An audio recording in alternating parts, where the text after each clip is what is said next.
Trust me, সবকিছু disaster হয়েছে শুধু সময়ের অভাবে। 5 দিন মাল্টিপ্লেক্সে ছিলাম না। এত ব্যাড রিভিউ শোনার পরেও আসছে সিনেমা হলে, কৃতজ্ঞতায় মাথা নত হয়ে যায়। সময়টাই ছিল না। ঈদের আগ দিন পর্যন্ত আমাদেরকে কাজ করতে হবে। প্রিন্স টিম পরিপূর্ণ ছবি আপনাদেরকে দিতে পারেনি। এটা আমার জীবনের এই পর্যন্ত করা সবচেয়ে বড় সিনেমা হল। হয়তো সময় স্বল্পতার কারণে আমি সেটা করতে পারি।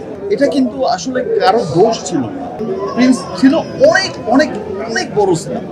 আমার প্রথম কোন সিনেমা যেটার আমার শুট করতে হয়েছে ঈদের আগের দিন পর্যন্ত। আমার সিনেমার প্রমোশন আমি করি না, সাকিবিয়ানসরাই করে। দুবাইয়ের গোল্ডেন ভিসা যে আমি পেয়েছি, বাংলার সবচেয়ে বড় স্টার হিসেবে পেয়েছি।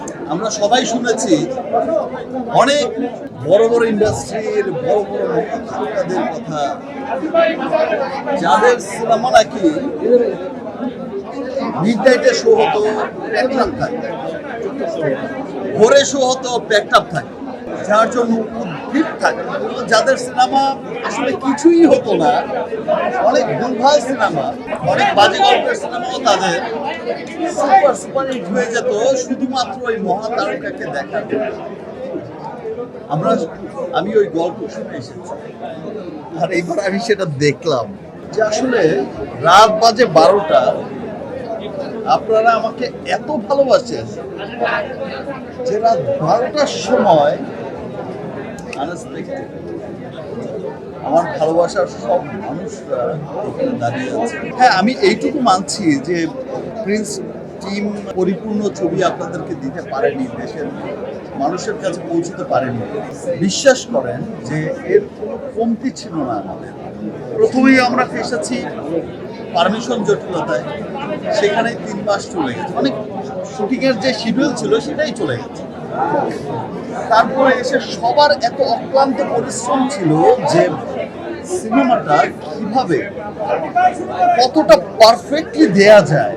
প্রিন্স নিয়ে মানুষের যেই প্রত্যাশা ছিল, দেখেন প্রিন্স আমি যখন গল্প শুনেছি তখনই আমার মনে হয়েছিল যে, এবং যে গল্প যে পরিকল্পনা শুনেছি তখন আমার কাছে মনে হয়েছিল যে এটা আমার জীবনের এই পর্যন্ত করা সবচেয়ে বড় সিনেমা হবে।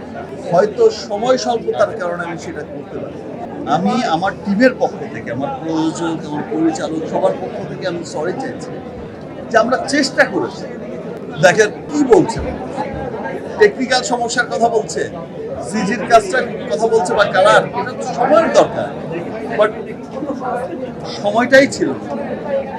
ঈদের আগ দিন পর্যন্ত আমাদেরকে কাজ করতে হয়েছে প্রিন্স রিলিজ দেওয়াটা। আমি নেক্সট সিনেমাগুলোতে এই বিষয়টা অনেক খেয়ালে রাখবো যে প্ল্যান এ তো ছিল আমাদের হচ্ছে ইন্ডিয়াতে পুরো লোকেশন দেখা, প্ল্যান বিও যেন রাখি। প্ল্যান এ ক্যান্সেল হয়ে গেল জন্য আমরা প্ল্যান বি দিয়েও করতে পারি, সেটা আমার নেক্সট ডিরেক্টর প্রডিউসারদের বলবো। যত যাই বলুক, যে যাই বলুক, প্লিজ যারাই দেখছেন, আমি রকস্টারের শুটিংয়ে ছিলাম, সেখান থেকেই দেখছিলাম, ভিডিও দেখছিলাম। 5 দিন মাল্টিপ্লেক্সে ছিলাম না, 5 দিন পরে এসে 22টা শো পেয়েছিস ভাই। 2টা শো পাওয়ার কথা ছিল এত ব্যাড রিভিউর পরে। এটাই হচ্ছে মানুষের ভালোবাসা, এটাই হচ্ছে মানুষের ভালোবাসা। এইরকম যে ভাই আমি আমার পছন্দের মানুষকে হেঁটে যেতে দেখবো, তাতেই হবে, আর কিচ্ছু লাগবে না। আমি খুব এক্সাইটেড ছিলাম। ফারিন, ওরে মাই গড, কি সুন্দর নায়িকা। আমি তো খুব এক্সাইটেড ছিলাম যে আমার দিলরুবা। তারপর আমার একটা নায়িকার তো শুট হয়নি, মিলি, আর আরেকজন তো পরি পাঠিয়েই দিয়েছে। পরি গান শুনি এখন। সাকিবিয়ানদের উদ্দেশ্যে না শুধু, আমি আমার দেশের মানুষের কাছে, সাকিবিয়ানদের কাছে তো আমি সারা জীবনই কৃতজ্ঞ থাকি। সাকিবিয়ানরা আমাকে মানে সাকিবিয়ান, আমিও সাকিব খানকে পছন্দ করি। বাট দেখো, পুরো দেশের মানুষ এত ব্যাড রিভিউ শোনার পরেও আসছে সিনেমা হলে, সিনেমা দেখছে, এত শো চলছে, কৃতজ্ঞতায় মাথা নত হয়ে যায়। দেখো, এটা কিন্তু আসলে কারো দোষ ছিল না, এটা শুধু সময়ের গ্যাপ ছিল। যদি হাতে সময়টা পেত, হায়াত অনেক ভালো সিনেমা, যেটা গল্প ছিল, হায়াত অনেক ভালো সিনেমা হবে।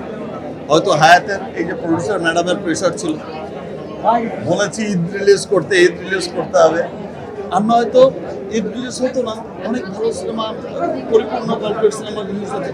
কিন্তু যাই রিলিজ হয়েছে, যতটুকুই হয়েছে, মানুষে দেখছে, ভালোবাসছে,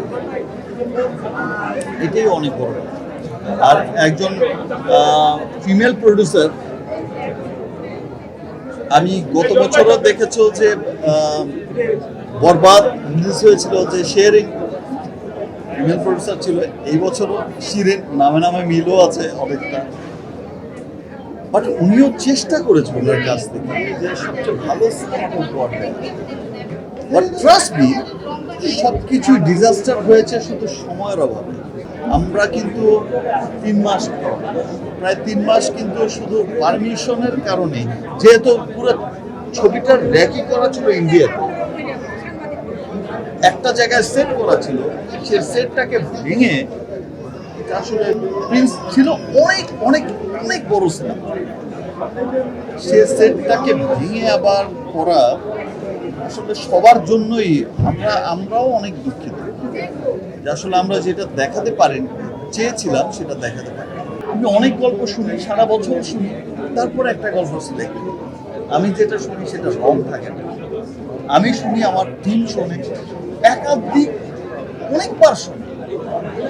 এবার যেটা হয়েছে, যেমন হৃদয়ের ক্ষেত্রে যেটা বলা হয়েছিল যে হৃদয়ের ছবি করবেন আপনি, তুফান রিলিজ হলো না, এত বিগ ছবি। আমি বলেছি যে হৃদয়ের সিনেমা দেখে সবাইকে বলতে হবে, হৃদয় হচ্ছে one of the best director, commercial director. দম আছে ভাই। হায়াতের ক্ষেত্রেও সেটা কিন্তু ব্যাপারটা ছিল। হায়াতের সিনেমা দেখে, হায়াত কিন্তু খুবই ট্যালেন্টেড একটা মানুষ, ও আসলে সময়টা পায়নি। সিরিয়াসলি বললাম, ও যদি সময় পেত, আমিও যদি সময় পেতাম, আমি এই ধরনের মানে কোথায় প্রবলেম হচ্ছে সাউন্ডে, প্রবলেম হচ্ছে সিজিতে, এটা তো ওর কাজ না। প্রবলেম হচ্ছে কালারে, টেকনিক্যালি। এই পারমিশন জটিলতার কারণেই কিন্তু দেখো যে আমাদের যে মূল শিডিউল ছিল, পুরো শিডিউল শেষ হয়ে গেল। তারপর যা করেছি, আরেকজনের কাছ থেকে চেয়ে এনে শিডিউল করেছি। আমরা ডিটেলিং আসলে শুট করতে পারি, হায়াত তো ফাটিয়ে দেবে। আমি হায়াতকে দেখেছি, আমি আমার কাছ থেকে দেখেছি, অনেক ভালো ছেলে, খুব ট্যালেন্টেড একটা মানুষ। দেখো, এটা আমরাই বুঝে গেছি। আমার প্রথম কোনো সিনেমা যেটার আমার শুট করতে হয়েছে ঈদের আগের দিন পর্যন্ত, গান শুট করতে হয়েছে, এই ম্যাডামের সাথে গান শুট করতে হয়েছে, ঈদের মাত্র বাকি একদিন, গান রিলিজ হবে কি এইভাবেই, মানে এইরকম ভাবে শুট করতে হয়েছে। তারপরে যে ম্যাডামের সাথে সিনেমা পরিগান করছে, এই পরিগানের সময় হলো কি হয়েছে যে ভাই একদিনে কিন্তু এক শিফটে গান নামাতে হবে। কারণটা কি? টাইম তো নেই, গান তো রিলিজ তো করতে হবে। তো একদিনের গানও ম্যাডামের গান তো ম্যাডাম তো পড়েই হয়ে গেছে। আমি এইটুকু বিলিভ করি যে আমার দেশে ব্যক্তি শাকিব খান, তারকা শাকিব খান, যে আমার দেশে একজন শাকিব খান আছে, সেটা আমি খুব প্রাউড করি। এবং আমি আমার দেশের শাকিব খানকে আরো পুশ করতে চাই যে আপনি আরো উপরে যান। এখন নতুন গভর্নমেন্ট এসেছে, আমি তাদের কাছেও বলতে চাই যে বিগত গভর্নমেন্টের কথা ভুলে যান। আপনাদের কাছে তো প্রত্যাশা অনেক, মানুষের আশা অনেক। তো সিনেমা নিয়ে আপনারাও কাজ করেন। আপনারা শুধু সিনেমা ইন্ডাস্ট্রিকে ভাববেন না যে নাচে গানে ভরপুর একটা বিনোদনের জায়গা। একটা সিনেমা একটা জাতি গঠনে, একটা সমাজ, একটা পরিবার গঠনে সবচেয়ে বড় ভূমিকা পালন করে। এবং সিনেমা কিন্তু আপনার কৃষ্টি কালচারকে পুরো বিশ্বে পৌঁছে দেওয়ার সবচেয়ে বড় মাধ্যমই হচ্ছে সিনেমা। সো এটার দিকে ধ্যান দিন, আদারওয়াইজ আপনার জাতির মেরুদণ্ড খুব শক্তভাবে গড়ে উঠবে না। গভর্নমেন্টের কাছে আমিও এইটা চাই না। আর দেখো, আমার কাছে এমন ব্যাপার ছিল, আমি শুনতে পাচ্ছিলাম যে ভাই ঠিক আছে, আমি নয় 5 দিন ঢুকতে পারলাম না, ম্যাডাম নয় বা হায়াত নয় 5 দিন মাল্টিপ্লেক্সে ঢুকতে পারলাম না, 5 দিনের সবচেয়ে ভালো কে ছিল? কোনোটাই ছিল না। দ্যাট মিনস হচ্ছে আসলে বড় সিনেমা দরকার, ভালো সিনেমা দরকার। আমার সিনেমার প্রমোশন আমি করি না, আমার সিনেমার প্রমোশন সাকিবিয়ান্সরাই করে।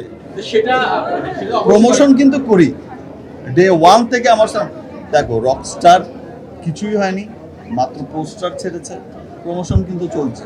এটা বলতে পারবে না যে প্রমোশন হয় না, প্রমোশন হচ্ছে। একটা সিনেমার নাম বলো যে সিনেমাটা প্রিন্সকে উতরে গেছে। একটা সিনেমার নাম বলো যে সিনেমাটা প্রিন্স এত ত্রুটির পরেও প্রিন্সকে উতরে গেছে। তাহলে আজকে থেকে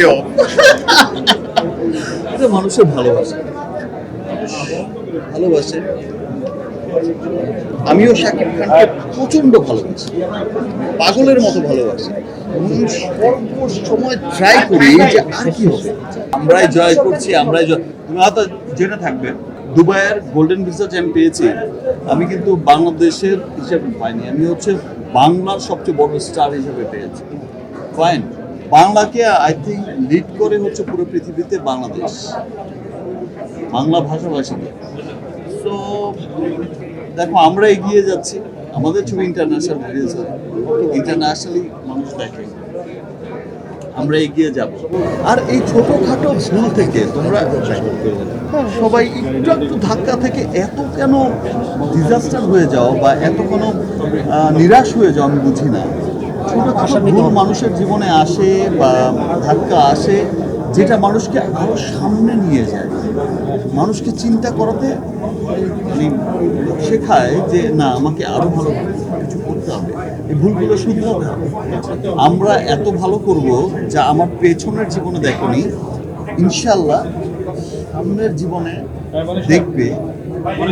মানে প্রিয়তমা থেকে তো দেখেছো যে একটা নতুন ব্যাপার কোভিডের পরে। আমি এইটুকু বলতে পারি যে আফটার প্রিন্স দেখবে যে নতুন একটা অধ্যায় শুরু হয়েছে আমার সাথে।